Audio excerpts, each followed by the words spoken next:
কলার মোচা ভর্তা খেতে কিন্তু দারুণ মজাদার হয়। কে কে খেয়েছেন কমেন্ট করে জানাবেন, না খেয়ে থাকলেও কমেন্ট করে জানাবেন। আর আমার রেসিপিটি ফলো করে এভাবে বানিয়ে খেয়ে দেখবেন, অনেক ভালো লাগবে খেতে। আর যদি গরম ভাতের সাথে খাওয়া হয় তাহলে তো কোনো কথাই নেই।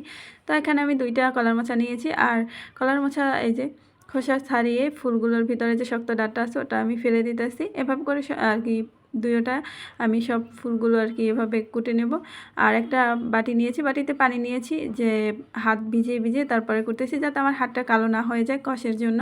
তো আপনারা এই টিপসটি ফলো করবেন, ফলো করে এভাবে আর কি মোচা ভর্তা বলেন, ভাজি বলেন, খেয়ে দেখবেন ভালো হবে। আর হাতেও কোনো কালো দাগ থাকবে না। তো যাই হোক, আমার কোটা হয়ে গেছে। এখন আমি কিন্তু একটা বটির সাহায্যে কলার মোচা ফুলগুলো কিন্তু আর কি 2 টুকরো করে পানিতে ভিজিয়ে রাখতেছি। তো আপনাদের হাতে যদি সময় থাকে বেশিক্ষণও ভিজিয়ে রাখতে পারেন, আর যদি না থাকে তাহলে সাথে সাথেও আর কি আপনারা এটা ভাপ দিয়ে নিতে পারবেন, কোনো সমস্যা নেই।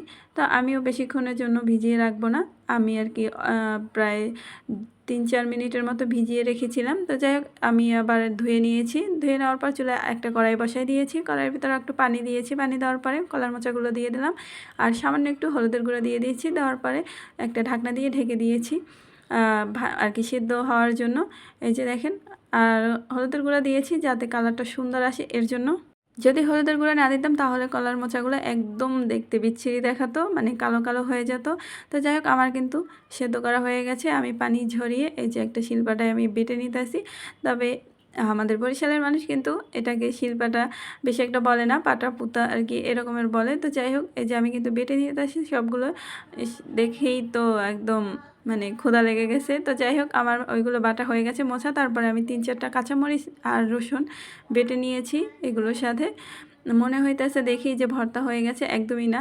তো যাই হোক, আমার বাটা হয়ে গেছে, এখন আমি নামিয়ে নিয়েছি পাটা থেকে। তো আর একটা কড়াই চুলায় বসাই দিয়েছি, দিয়ে দিলাম পরিমাণ মতো তেল। দেওয়ার পরে রসুন কুচি, পেঁয়াজ কুচি, শুকনো মরিচ, একটা কাঁচামরিচও দিয়ে দিয়েছি, পরিমাণ মতো নুন দিয়েছি, আর সামান্য একটু হলুদের গুঁড়ো, সামান্য একটু মরিচের গুঁড়ো আমি দিয়ে ভেজে নিয়েছি। ভেজে নেওয়ার পরে এই যে কলার মোচা বাটা দিয়ে দিলাম। দেওয়ার পরে ভালোভাবে আমি নেড়ে চেড়ে নিতেছি, যাতে এটার ভিতরে যে পানিটা আছে ওই পানিটা একদম শুকিয়ে যায়। যত আর কি শুকিয়ে যাবে পানিটা, আর একটু শক্ত শক্ত হবে, খেতেও দারুণ মজাদার হবে।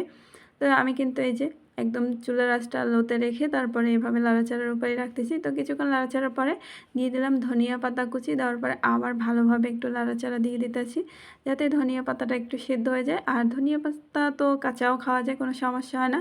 কিন্তু যে ধনিয়া পাতা যদি সেদ্ধ হয়ে যায় তাহলে কলার মোচা ভর্তাটা খেতে দারুণ মজাদার হবে। তো আমার কিন্তু কলার মোচা হয়ে গেছে, এখন আমি নামিয়ে নিতেছি। বিশ্বাস করেন, কলার মোচার ভর্তার ঘ্রাণটা অনেক সুন্দর আসে। তো যাই হোক, মাশাআল্লাহ দেখতে কিন্তু অনেক সুন্দর দেখা যাইতেছে, খেতেও দারুণ মজাদার হয়েছে। তো রেসিপিটি কেমন লাগলো সবাই লাইক, কমেন্ট, শেয়ার দিয়ে জানাবেন। সবাই ভালো থাকবেন, আল্লাহ হাফেজ।